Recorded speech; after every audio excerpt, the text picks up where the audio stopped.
Le témoignage que je dois faire, c'est que ça fait 4 ans, en fait 4 ans que euh, je passe souvent avec l'hôtel de ville ici à Lyon. Et il y a un, un SDF, un SDF, je ne sais pas comment on appelle ça, SDF, qui est toujours assise là-bas, il est toujours assis là-bas. Donc, à chaque fois, j'avais vu qu'il était tout le temps assis là-bas, il demandait à manger, il demandait tout le temps à manger. Donc, je m'étais promis de faire tout pour que je lui donne à manger chaque fois que j'arrive. Donc, à chaque fois que je passais là, que savais que je devais passer par l'hôtel de ville, je passais déjà quand je sors du métro, je m'arrêtais à à la boulangerie qui est juste en dessous du métro. J'achète toujours des sandwichs chaque fois et je viens lui donner. Après, je lui donne aussi un peu de sous pour que lui, il achète le café. Que après avoir mangé le sandwich, soit il achète le café, soit il achète tout ce qu'il veut pour boire, pour la digestion. Donc, je faisais toujours comme ça, là. Donc, tellement le monsieur, il me connaissait jusqu'à ce que quand je viens déjà, il sait déjà que je vais venir lui donner quelque chose. Donc, et depuis un certain temps, même quand je me suis mise en arrêt, parce que quand je suis tombée enceinte, euh, 2 semaines après, quand je me suis rendu compte que j'étais enceinte, la première des choses que j'ai eu à faire, c'était d'envoyer une lettre à la société pour dire que j'ai fait déjà 5 fausses couches dans ma vie et que je ne voudrais plus faire encore une autre fausse couche. Donc, du coup, je préfère arrêter le travail et je reprends après l'accouchement. Donc, quand je leur ai demandé, ils ont été d'accord. Donc, chaque mois, je reçois la fiche de paie, mais c'est 0,0. Donc, je ne profite rien. Donc, du coup, je vis que du salaire de mon mari désormais.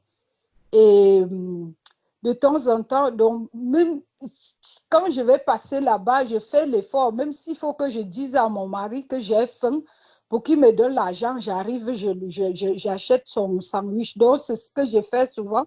Des fois, je ne lui dis pas parce que j'ai peur de dire à mon mari que c'est pour aller acheter les choses et donner à un SDF. Il va se fâcher. Donc, du coup, je lui dis que j'ai faim, que j'ai besoin d'acheter quelque chose pour manger. Il me donne l'argent. Et c'est ce qu'il m'a donné hier.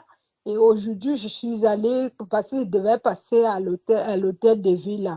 J'ai acheté son sandwich comme d'habitude et j'avais prévu aussi son petit argent que je devais lui donner. J'arrive là-bas, je ne le vois pas. Je vois qu'on a dégagé tout ce qu'il y avait là parce qu'il avait toujours son petit lit, son petit truc, son petit coin qu'il avait aménagé, qu'il était toujours là et je l'ai toujours vu là-bas. Et quand je suis arrivée, je ne l'ai pas vu. J'étais tellement mal à mon point, je me suis sentie tellement mal parce que je suis arrivée là-bas uniquement pour lui parce que normalement, je devais descendre à Foch et donc à un arrêt après l'hôtel de ville. Je me suis arrêtée exprès à l'hôtel de ville parce que je voulais lui donner son sandwich comme d'habitude avant d'avancer, avant de continuer. Ben, j'arrive là-bas, je le vois pas. J'étais tellement mal à l'aise. J'ai demandé autour s'ils connaissent ce qui s'est passé. Personne ne m'a répondu. Donc, il me dit qu'il y a une personne qui me demande que je cherche les SDF. J'ai quel rapport avec eux? J'ai dit que vous ne pouvez pas comprendre. Après, je suis partie maintenant. J'étais obligée de rentrer. Quand je suis rentrée, j'arrive maintenant à Chapelle. Je vois un autre SDF qui était assise là. Je lui ai donné le même sandwich et l'argent que j'avais prévu de donner à celui-là. Mais jusque-là, mon cœur n'était pas tranquille. Même jusqu'à présent, que je fais le témoignage là, j'ai toujours l'impression que mon cœur n'est pas tranquille. Donc, c'est pour ça que je voulais faire ce témoignage. Si j'ai eu tort quelque part, que vous me dites, et comme ça, je demande pardon à Dieu parce que je ne comprends pas pourquoi, juste aujourd'hui, que depuis 4 ans que je le vois, que je l'ai toujours vu et que subitement aujourd'hui, je ne l'ai pas vu, je suis tellement mal comme si, je ne sais pas, à moins que c'est les hormones de grossesse, mais je ne veux pas mettre ça sur les hormones parce que ça me fait très mal. Je ne sais pas pourquoi, mais le fait que je ne l'ai pas vu, ça me travaille trop dans mon cœur. Et pourtant, je l'ai toujours vu. Donc voilà, c'est ça le témoignage que je voulais faire. Merci beaucoup. Amen.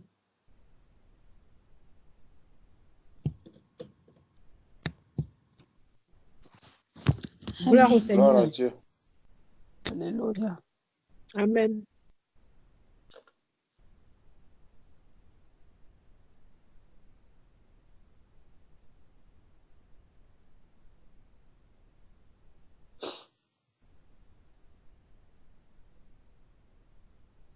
Sœur Ingrid, Oui, frère.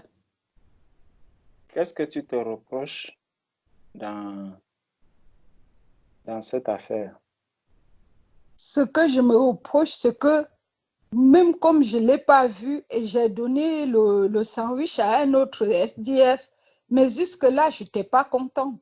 J'aurais pu peut-être être contente du fait que même comme je ne l'ai pas vu, j'ai pu satisfaire un autre SDF avec. Mais jusque-là, je n'étais pas à l'aise. Donc, je ne sais pas pourquoi. C'est ça que je dis que peut-être c'est ma part de reproche que je me fais là. Peut-être que si j'exagère, peut-être que je ne sais pas. Donc, je ne comprends pas.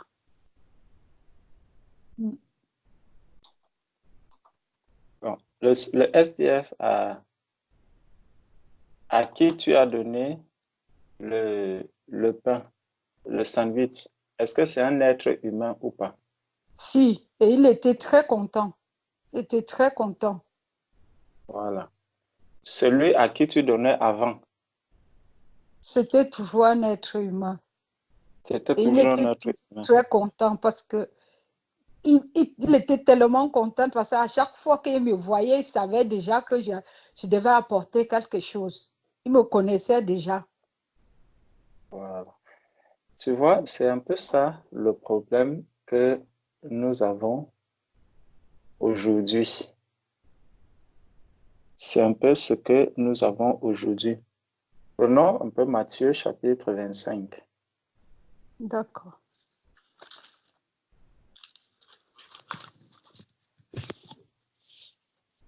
Matthieu chapitre 25.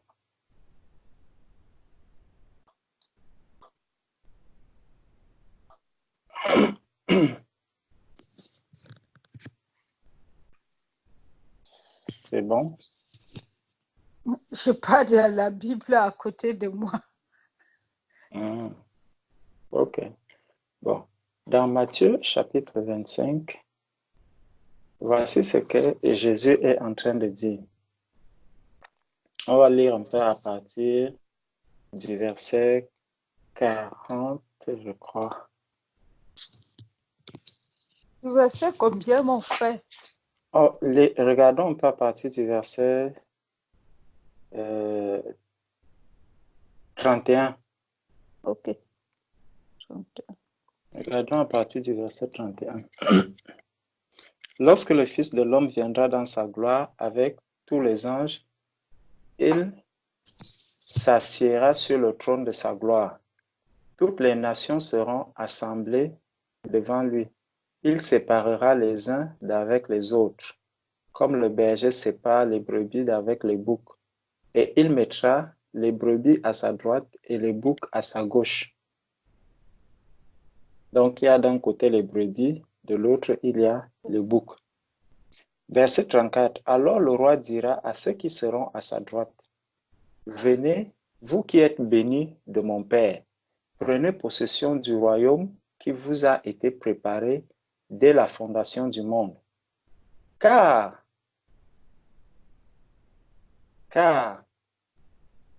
bon, avant de continuer, avant de continuer, là, revenons dans... Attends, ça doit être dans... Comme je n'ai pas ma Bible avec moi, donc je cherche.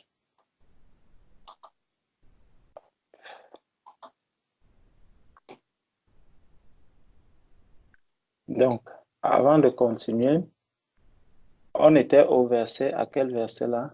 Verset 34. Verset 34. On était en train de finir le verset 34 qui dit, qui vous a été préparé dès la fondation du monde. Avant d'aller Amen. au verset 35, prenons Éphésiens chapitre 2. Éphésiens chapitre 2. Éphésiens au chapitre 2, il nous est dit, bon, on va prendre quel verset? Commençons au verset 1, mais c'est le verset 10. C'est le verset 10 qui nous intéresse. Vous étiez morts par vos offenses et par vos péchés dans lesquels vous marchiez autrefois, selon le train de ce monde, selon le prince de la puissance de l'air, de l'esprit qui agit maintenant dans les fils de la rébellion.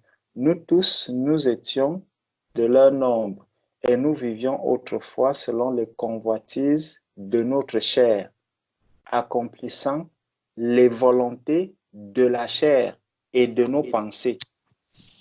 Donc, on accomplissait les volontés de la chair et les volontés de nos pensées. Et nous étions par nature des enfants de colère. Quand on lit, quand on lit, on voit comment est-ce que le Seigneur sépare les volontés de la chair, les volontés de nos pensées et les volontés et la volonté de Dieu. Elles ne sont pas similaires. Donc, nous pouvons avoir nos volontés à nous. Je peux avoir le désir, moi, d'aller donner la nourriture, peut-être à la sœur Patricia. Donc, dans ma tête, je me dis, il faut absolument que j'aille donner à manger à la sœur Patricia. Et en chemin, je rencontre la sœur Nadia qui n'a pas de quoi manger, où j'arrive chez la sœur Patricia, je trouve justement que la sœur Patricia peut-être est en train de faire une grande fête. Quelqu'un qui fait la fête, forcément, il y a de quoi manger chez lui. Mais pour moi, ma volonté, c'était que non, comme j'aime tellement la sœur Patricia, comme j'aime tellement ma sœur Patricia, on va passer de bons moments ensemble. J'arrive chez la sœur Patricia, je prends le plat de nourriture que j'ai, je viens quand même ajouter, je viens quand même poser sur la table. C'est une bonne chose. Je dirais même gloire à Dieu parce que ma sœur était en train de faire la fête et je suis venu l'assister. Mais de l'autre côté, il y a la sœur Nadia qui a des enfants et qui cherche, qui n'a pas de quoi manger. Mais dans mon cœur, je me disais déjà que, ah voilà, c'est aujourd'hui la sœur Patricia que je vais satisfaire. Peut-être même parce que j'ai eu l'habitude de donner à la sœur Nadia et je vais me dire, ah mais pourquoi est-ce que c'est toujours à la sœur Nadia que je dois donner? Je vais donner quand même aujourd'hui à la sœur Patricia. Mais quand j'arrive chez la sœur Patricia, je trouve qu'il y a à manger à volonté, il y a à boire à volonté.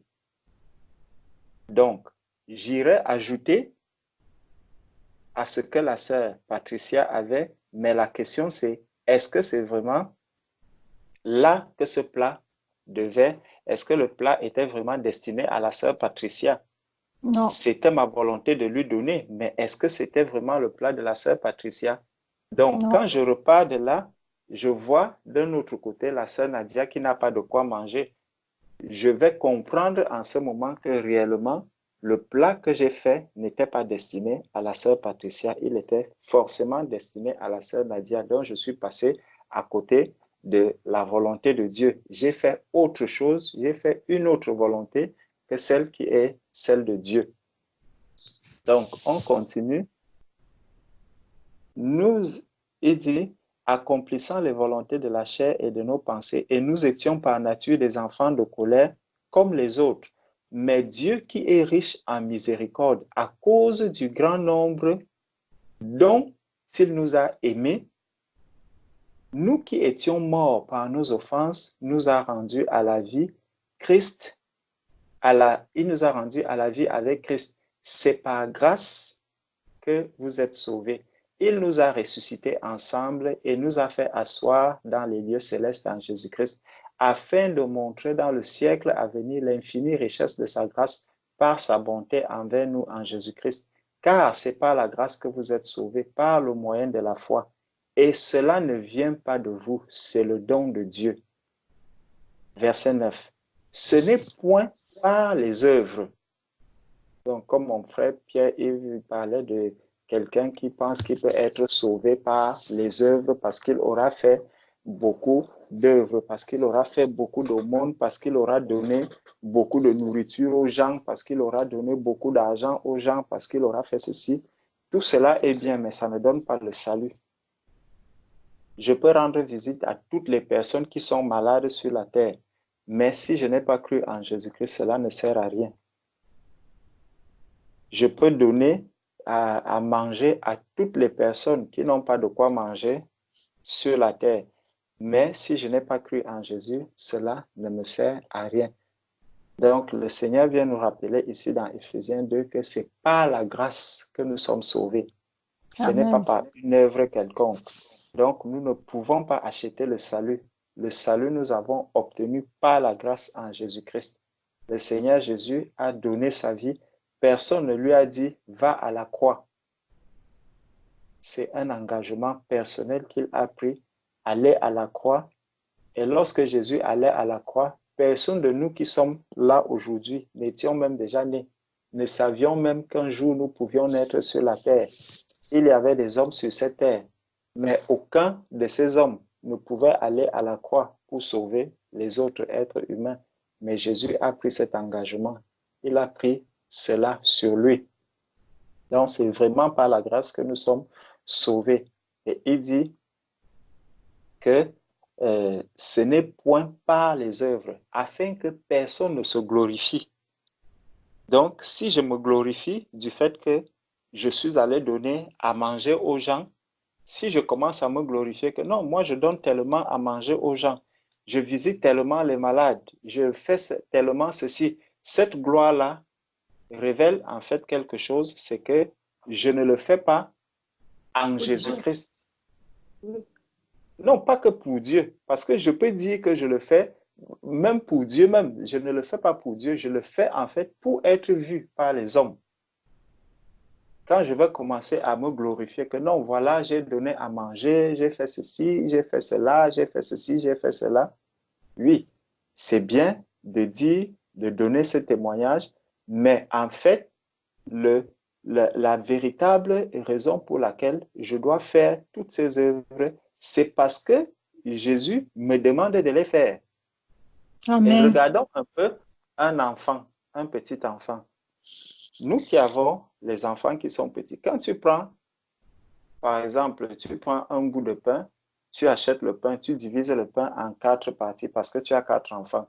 L'enfant qui vient porter ce pain, il vient prendre le plateau de pain, il donne un morceau de pain à tel autre, il donne un morceau à tel autre, il donne un morceau à tel autre, il donne un morceau. Est-ce qu'il peut se dire que je vous ai donné du pain?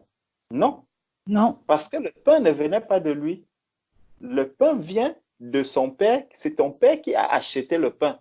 Et donc, c'est son père qui doit pouvoir dire, je vous ai nourri aujourd'hui. Mais l'enfant qui est venu prendre le plateau pour distribuer le pain, en fait, il n'a rien fait. C'est comme quand vous arrivez dans un restaurant. Tu arrives dans un restaurant, tu t'assois. Il y a un servant qui arrive. Le servant pose des plats. Il va apporter les plats avec la nourriture. Il vous donne la nourriture. Mais en fait, quand tu pars, à qui est-ce que tu vas donner tu vas payer? Auprès de qui tu vas payer? Ce n'est pas auprès du servant qui t'a donné le repas. C'est à la caisse. Responsable à la caisse. Et l'argent va chez qui? Va au propriétaire. Oui, oui. Au restaurant. C'est le restaurant qui récupère l'argent. Ce n'est pas celui qui est venu vous donner le plat. C'est comme ça les œuvres que nous accomplissons. En fait, si je me glorifie d'être allé rendre visite à la sœur Ingrid, ce serait comme si vraiment j'ai pris de mon propre chef, je me suis levé de mon propre chef pour aller rendre visite à la sœur Ingrid. Et là, la gloire, elle me revient entièrement. Ce serait exactement comme lorsque le servant dans un hôtel ou dans un restaurant vient apporter la nourriture, je m'en vais, je prends l'argent, je donne au serveur et le serveur, il ne me donne aucun reçu, il prend l'argent, il le met dans sa poche. Ça veut dire que c'est lui qui est venu me donner cette nourriture. Ce n'est pas la nourriture du restaurant. Parce que si la nourriture venait du restaurant, cette nourriture, la recette, l'argent qui devait payer cette nourriture devait rentrer à la caisse du restaurant. Et c'est ça les œuvres que nous accomplissons sur la terre. C'est que lorsque je vais rendre visite à quelqu'un, si je commence à me réjouir ou à dire que, bon, voilà, j'ai rendu visite à tel, j'ai rendu visite à tel, j'ai fait ci, j'ai fait ça, j'ai fait ci, j'ai fait ça. En fait, c'est comme si, pas que c'est comme si, ça veut dire que je l'ai fait de mon propre chef. Je n'ai donc pas été envoyé par Christ. Je ne suis pas parti comme ce petit enfant à qui le Père a dit, ramasse le pain et distribue-le à tes frères. Et distribue-le à tes frères. C'est ça qu'on va voir quand on va retourner dans Matthieu 25. Je me lève de mon propre chef et je commence à faire des choses exactement comme cet enfant. Déjà, l'enfant, il sait qu'il n'a rien, il ne peut pas travailler, il n'a pas d'argent. Donc, si le pain arrive, le pain ne vient pas de lui. Et c'est comme ça quelqu'un qui est né en Jésus-Christ. Je suis en Jésus-Christ, ça veut dire je suis à l'intérieur de Jésus-Christ. Je suis né en Jésus-Christ. Je suis né en Jésus-Christ. C'est différent de je suis né de Jésus-Christ. Je suis né en Jésus-Christ. Ça veut dire que si je fais quelque chose, c'est en Jésus-Christ que je le fais. Je ne le fais plus en moi-même, ni de moi-même. Je le fais en Jésus-Christ parce que je suis en Jésus-Christ. Et donc, il nous dit donc, le Seigneur nous vient donc nous rappeler ici que afin que personne ne se glorifie, car nous sommes son ouvrage, ayant été créés en Jésus-Christ. En Jésus-Christ, pour de bonnes œuvres. Donc, nous sommes nés en Jésus-Christ pour de bonnes œuvres. Donc, nous sommes appelés à faire des œuvres. Non pas parce que ces œuvres-là viennent de nous, mais parce que Jésus est celui qui fait les œuvres. Jésus est venu sur la terre pour accomplir beaucoup de choses. C'est pour ça que quand on regarde un peu dans Matthieu, excusez-moi, je vais revenir un peu dans beaucoup de passages. Quand on va voir Jésus-Christ qui répond à Jean-Baptiste, lorsque Jean-Baptiste envoie ses disciples venir demander à Jésus-Christ que es-tu celui qui doit venir ou devons-nous en attendre un autre? Donc, Jésus, pour répondre à Jean-Baptiste, ne va pas dire que oui, je suis celui qui devait venir, donc aie confiance en moi. Non, ce n'est pas la réponse que Jésus-Christ va donner, va envoyer dire à Jean-Baptiste dans Matthieu chapitre 11. Donc, Jean ayant entendu parler de sa prison, dans sa prison, des œuvres du Christ, lui fit dire par ses disciples. Donc, on voit que Jésus, ce n'est pas les œuvres que Jean-Baptiste avait entendu parler de Christ. Ce n'est pas les œuvres. Jean est en prison, mais il entend juste les échos des œuvres que Jésus est en train d'accomplir. Il entend les échos des œuvres, il entend. Et c'est là où il dit, mais attends, il fait toutes ces œuvres-là, mais moi je suis en prison, c'est qu'il y a un problème. Pourtant, quand même, c'est moi qui l'ai baptisé. Il y a un problème. Donc, dans Matthieu chapitre 11, verset 2, Jean ayant entendu parler dans sa prison des œuvres du Christ, lui fit dire à ses disciples, es-tu celui qui doit venir ou devons-nous en attendre un autre? Jésus leur répondit, allez rapporter à Jean ce que vous entendez et ce que vous voyez. Donc, les œuvres, on les voit, les œuvres, on entend les échos des œuvres. Et qui fait ces œuvres? C'est Jésus-Christ qui fait ces œuvres. Et parmi les œuvres que Jésus est en train de faire, il va donc commencer à citer quelques-unes. Il dit, les aveugles voient. Donc, lorsque dans l'Église, on ouvre les yeux des aveugles, en fait, c'est les œuvres que Jésus-Christ était en train d'accomplir. Jean-Baptiste était en prison. C'est ces œuvres-là qui sont en train de se perpétuer. C'est ces œuvres qui sont en train de s'accomplir encore dans l'Église. Donc, lorsque quelqu'un arrive, il impose les mains aux malades, il dit au nom de Jésus, Marc 16, je crois, verset 17 à 18, qui dit, voici les miracles qui accompagneront ceux qui auront cru en mon nom, ils imposeront les malades seront guéris. Et s'ils boivent quelques breuvages mortels, rien ne leur arrivera. Donc, tout ça, c'est pas parce que nous sommes en Jésus-Christ. C'est en Jésus-Christ que nous accomplissons toutes ces œuvres. Il dit donc, les aveugles voient, les boiteux marchent, les lépreux sont purifiés, les sourds entendent, les morts ressuscitent. Et la bonne nouvelle est annoncée aux pauvres. Ça veut dire que même cette bonne nouvelle que nous sommes en train d'entendre, lorsque quelqu'un va même prêcher la parole de Dieu, qu'il ne pense pas que cette parole vient de lui. Si je commence à me glorifier de ce que, je suis un grand enseignant, c'est qu'il y a un problème. Si nous reprenons dans Éphésiens chapitre 4, il est dit, il a donné les uns comme apôtres, les autres comme prophètes, les autres comme docteurs, évangélistes, pour le perfectionnement des saints. Donc, c'est lui qui donne la possibilité à quelqu'un d'apporter même la parole de Dieu.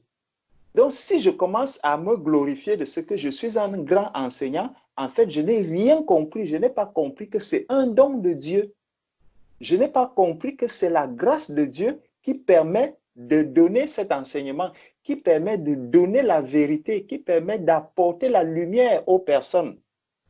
C'est un don de Dieu. Donc, c'est une œuvre de Jésus-Christ. C'est les œuvres que Dieu a préparées d'avance. Pour ceux qui sont appelés à l'enseignement, ils sont donc appelés à apporter la parole de Dieu. Donc, c'est une œuvre qu'ils sont en train d'accomplir. Et ce n'est pas une œuvre humaine. Cela ne vient pas d'un homme. Donc, je ne peux pas me glorifier de ce que j'apporte la parole de Dieu. Je ne peux pas me glorifier de ce que j'ai imposé les mains aux malades. Les malades ont été guéris. Je ne peux pas me glorifier de ce que j'ai prié pour telle personne pour qu'elle reçoive, pour qu'elle soit recrutée. Et la personne a été recrutée. Je ne peux pas me glorifier de ce que j'ai loué le Seigneur et puis j'ai vu comment les âmes ont été touchées par la louange. Je ne peux pas me glorifier d'avoir fait quelque chose dans le corps du Christ.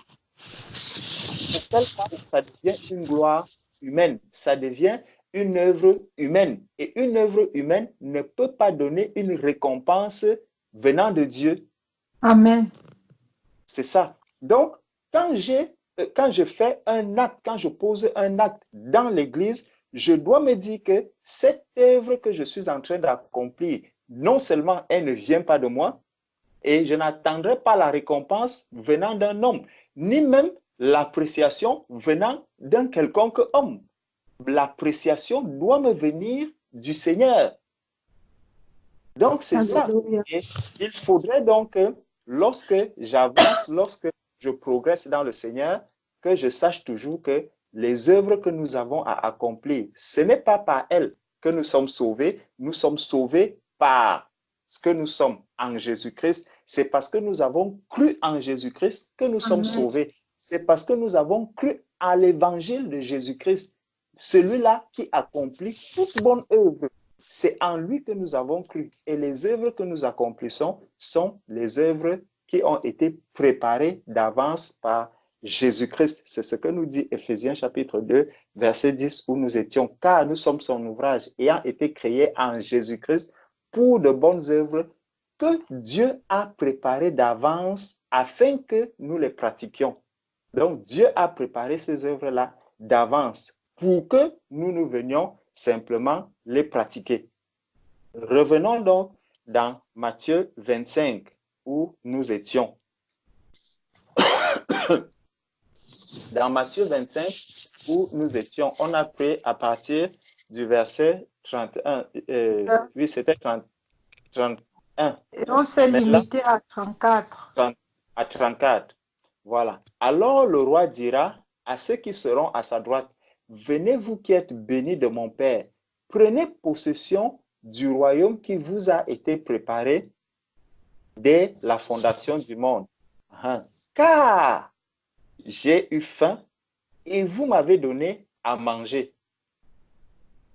J'ai eu soif et vous m'avez donné à boire. On voit encore là les œuvres qui sont en train d'être accomplies. Donc, il y a un besoin et il faut satisfaire ces besoins. Alléluia. Donc, lorsque nous voyons les besoins autour de nous, nous voyons des personnes qui sont malades autour de nous, nous voyons des personnes qui sont en souffrance autour de nous. C'est des besoins que ces personnes-là expriment. C'est des besoins qui sont dans l'Église. Et nous devons répondre à ces besoins. Nous devons apporter des solutions à ces besoins. Nous voyons des âmes qui sont perdues, des personnes autour de nous qui ne connaissent pas le Seigneur. Nous voyons des personnes qui sont autour de nous, qui sont en train de célébrer les fêtes païennes, qui sont en train de s'égarer, qui sont dans les ténèbres. La réponse que nous devons apporter, c'est laquelle? C'est la réponse qui vient de Dieu. Ce n'est pas d'amener ces personnes-là, d'aller vers ces personnes en leur disant « Non, mais vous faites mal, vous faites mal, vous faites mal. » Simplement le fait de dire « Vous faites mal » ne résout pas le problème. Ne résout pas le problème. Parce que même lorsque Jean-Baptiste était dans le désert, lorsqu'il criait « Repentez-vous », il ne s'arrêtait pas à « Repentez-vous ». Repentez-vous, repentez-vous, car le royaume des cieux est proche. Donc, lorsqu'on dit à quelqu'un, tu fais mal, pourquoi je fais mal? Parce que, et quelle est la solution? Il faut que je lui propose une solution. Le tout n'est pas de dire à quelqu'un que tu fêtes Noël. Ce n'est pas bien de fêter Noël. Quelle est la solution que tu apportes donc à une personne en lui disant, ne faites pas Noël? Lorsque je vais dire à quelqu'un que ne fais pas ceci, quelle est la solution que j'apporte à cette personne? Et lorsque je vais proposer cette solution à la personne, il faudrait que la personne elle-même voit comment moi, je suis en train de vivre avec cette solution. Comment moi-même, parce que je vais dire à quelqu'un, ne faites pas Noël, mais quand il arrive chez moi, il trouve le sapin de Noël. Donc, il y a un problème. C'est que la personne va simplement dire, mais attends, celui-ci voulait se moquer de moi, il voulait me tromper.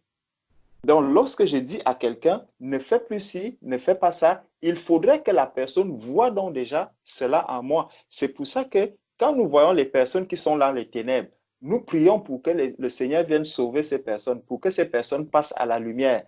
Il ne faudrait pas que les personnes elles-mêmes trouvent les ténèbres en nous. Les ténèbres, ça veut dire que les personnes ne voient pas. Quand je vois des personnes qui ont un langage qui n'est pas bien, elles ont des expressions qui ne sont pas bonnes, c'est des personnes qui sont dans le mensonge, c'est des personnes qui font tout ce qui est mauvais. Et puis, chez moi, on revoit encore les mêmes choses. C'est pour ça qu'on dit souvent que lorsque l'intérieur est déjà propre, nous ne pouvons pas avoir un intérieur propre, un intérieur qui est sain et l'extérieur qui ne reflète pas la réalité. Parce que si l'intérieur est déjà propre, clean, l'extérieur va refléter la réalité et cette réalité extérieure va amener maintenant ceux qui ne connaissent pas le Seigneur à pouvoir venir se mirer sur la lumière que nous reflétons. Amen. Parce que la parole de Dieu, en fait, qui vient en nous, elle vient enlever, elle vient travailler, elle vient enlever ce qui est de notre vie passée, ce qui est du monde. Elle va enlever tout cela. Et lorsqu'elle va enlever tout cela à l'intérieur d'abord, l'extérieur aussi va adopter la forme qui lui sera donnée venant de l'intérieur. Donc, nous allons être le reflet de la parole de Dieu et le reflet de la parole de Dieu que nous serons en ce temps-là va amener maintenant ceux qui ne connaissent pas Dieu à voir la parole de Dieu à travers nous. Amen. C'est ça ce que nous, enfants de Dieu, nous sommes appelés à apporter à ceux qui ne connaissent pas le Seigneur aujourd'hui. Donc, le Seigneur était ici en train de dire, car j'ai eu faim et vous m'avez donné à manger. J'ai eu soif et vous m'avez donné à boire. J'étais étranger et vous m'avez recueilli. J'étais nu et vous m'avez vêtu. J'étais malade et vous m'avez visité. J'étais en prison et vous êtes venus vers moi. Alléluia. Donc, toutes les actions que nous sommes appelés à faire. Verset 37, les justes lui répondront, Seigneur, quand t'avons-nous vu avoir faim et t'avons-nous donné à manger, ou avoir soif et t'avons-nous donné à boire? Quand t'avons-nous vu étranger et t'avons-nous recueilli ou nu et t'avons-nous vêtu? Quand t'avons-nous vu malade ou en prison et sommes-nous allés vers toi?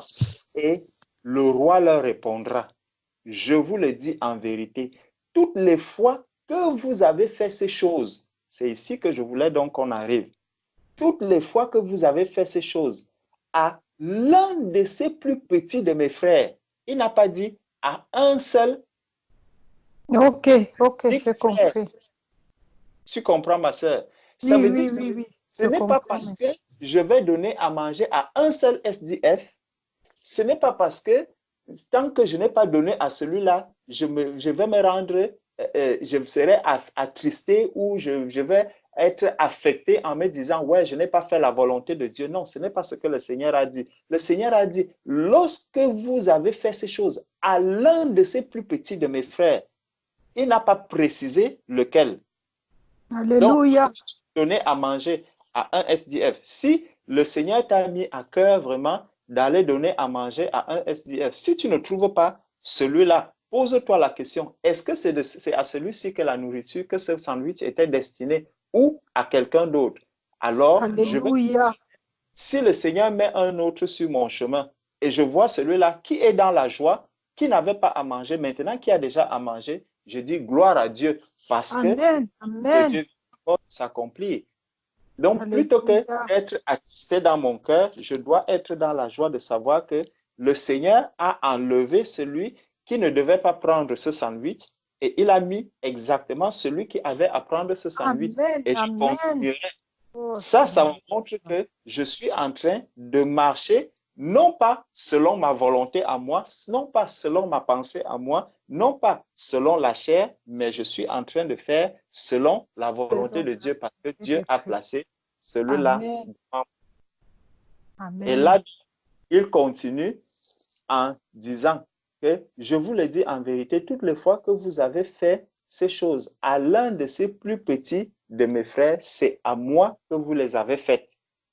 Donc, c'est à Jésus que l'on a fait. Oh, Jésus, ce n'est pas seulement le seul SDF que tu auras rencontré. Tous les SDF que tu peux rencontrer qui ont besoin de quoi manger, c'est des représentants, c'est des personnes à qui le Seigneur Jésus va te dire, lorsque tu as donné au SDF qui est peut-être à la gare, c'est à moi que tu l'as donné.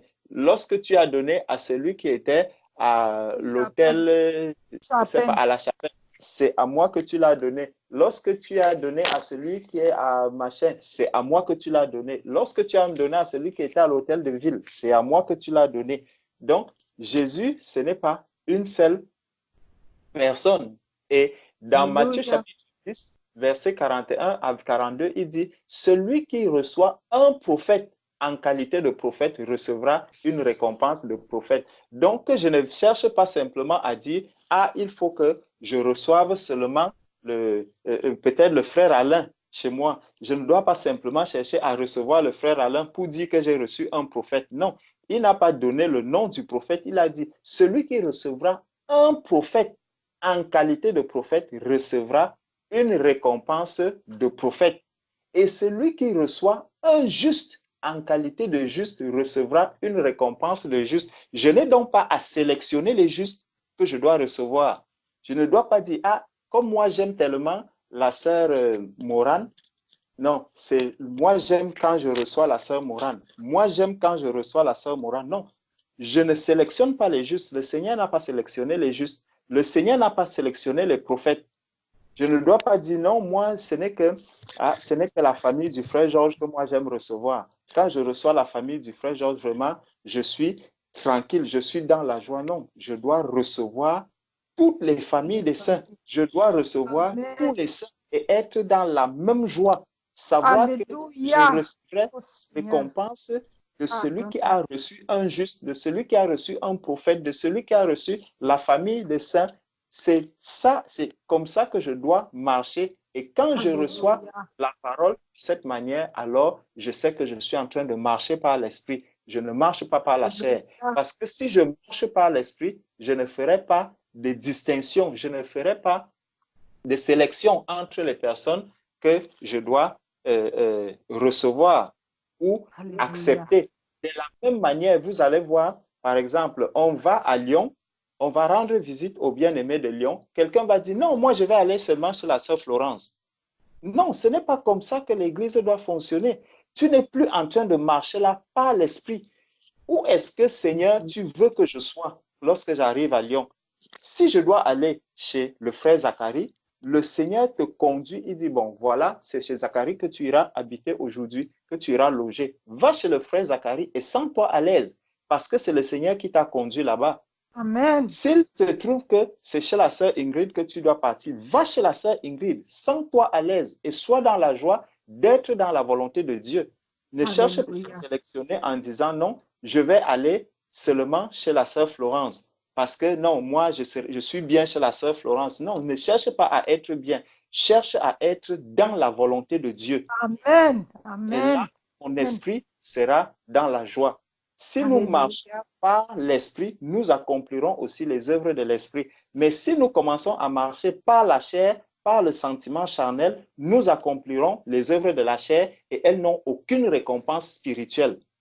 Donc le Seigneur nous appelle vraiment à faire les choses non pas par notre chair, non pas parce que j'aime faire telle chose, j'aime donner à manger à tel, j'aime rester chez tel, j'aime visiter tel, j'aime accepter, j'aime rester auprès de tel. Non, ce n'est pas comme ça. Le Seigneur veut que tu sois là où il est.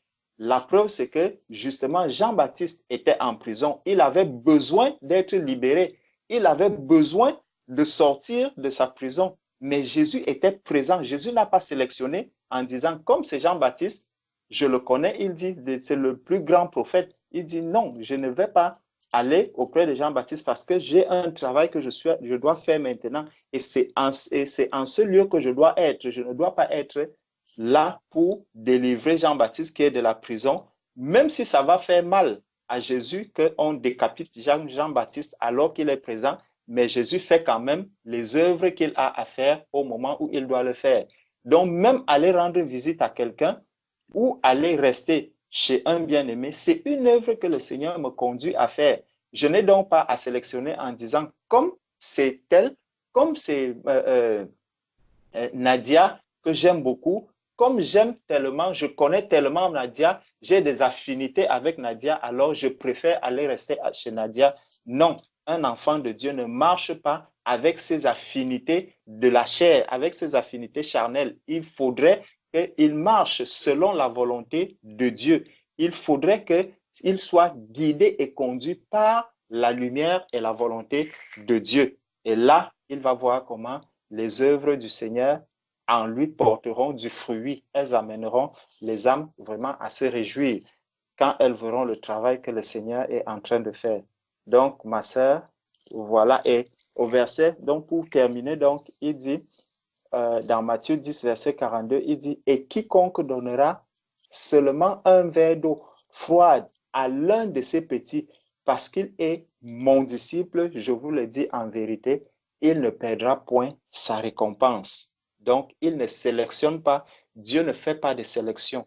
Dieu prend tous ses enfants comme étant des justes, comme étant des personnes qui sont utiles dans son royaume et des personnes auprès de qui nous devons apporter soit l'assistance, soit donner à manger ou apporter, venir accomplir une œuvre que Dieu a préparée d'avance pour chacun de nous. Amen.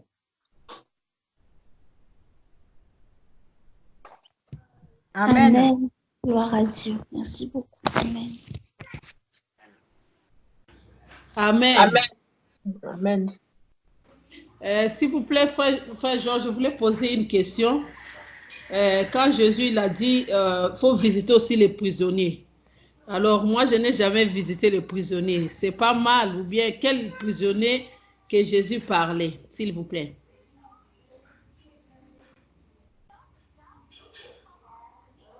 Bon, Amen. lorsque, Amen. Amen. Lorsque le Seigneur est venu parler des prisonniers, là, on a pris par exemple le cas de Jean-Baptiste.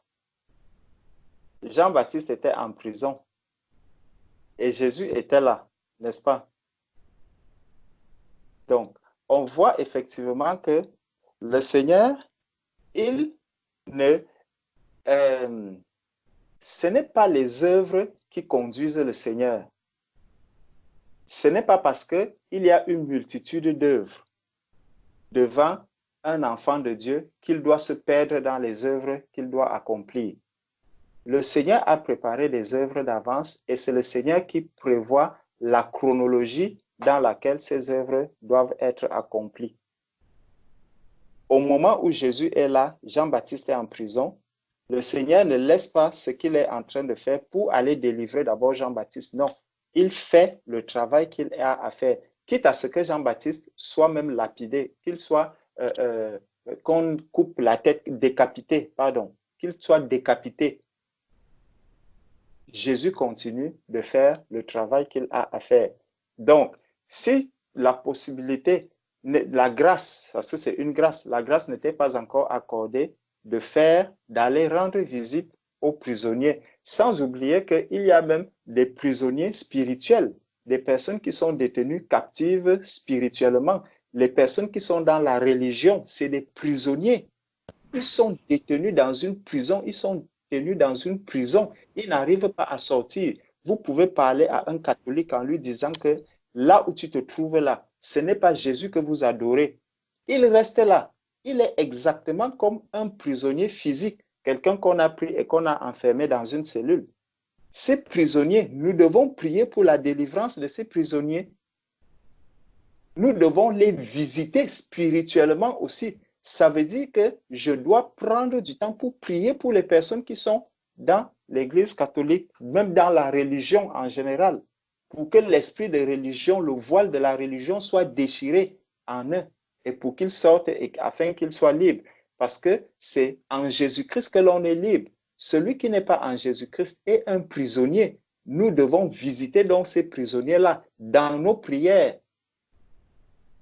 Lorsque nous allons au-devant du Seigneur, nous devons présenter ces personnes, nous devons amener ces prisonniers-là afin que le Seigneur les libère. Donc, tu n'as pas à t'affliger ou à t'attrister, mais continue déjà à prier pour les prisonniers spirituels, ceux qui sont en prison spirituelle, pour qu'ils soient libérés. Ça, déjà, c'est un grand combat. C'est un grand combat parce que quelqu'un qui est en prison de manière physique, tu peux même aller, tu achètes un avocat. L'avocat, il y a même ce qu'on appelle souvent la liberté sous caution ou liberté provisoire ou ceci. Donc, il y a plusieurs sortes de libertés que l'on peut accorder, mais il faudrait que les personnes soient spirituellement libres. Même étant dans une prison physique, elles vont louer le Seigneur, elles vont adorer le Seigneur, elles vont glorifier le Seigneur. Mais par contre, celui qui est dans une prison spirituelle ne peut pas adorer le Seigneur parce qu'il est lié, parce qu'il ne connaît pas celui qu'il adore, tel que Jésus avait dit à la Samaritaine que vous adorez celui que vous ne connaissez pas. Ils vont adorer quelqu'un qu'ils ne connaissent pas. Donc, prions, visitons déjà les prisonniers spirituels. Cela n'exclut pas que si la possibilité d'aller visiter les prisonniers physiques se présente, que l'on y aille. Donc, soyons en paix par rapport à cela, mais marchons par l'esprit. C'est la chose la plus importante. Amen. Amen. Amen. Merci beaucoup, mon frère. Amen.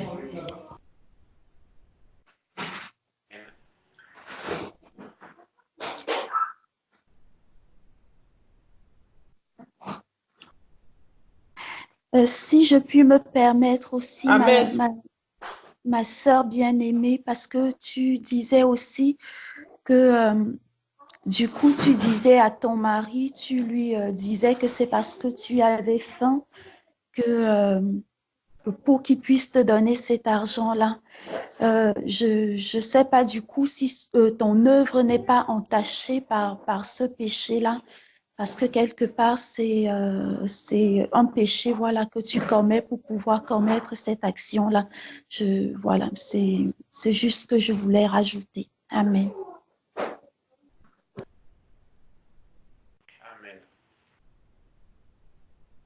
Amen. Amen. Gloire au Seigneur. Ok.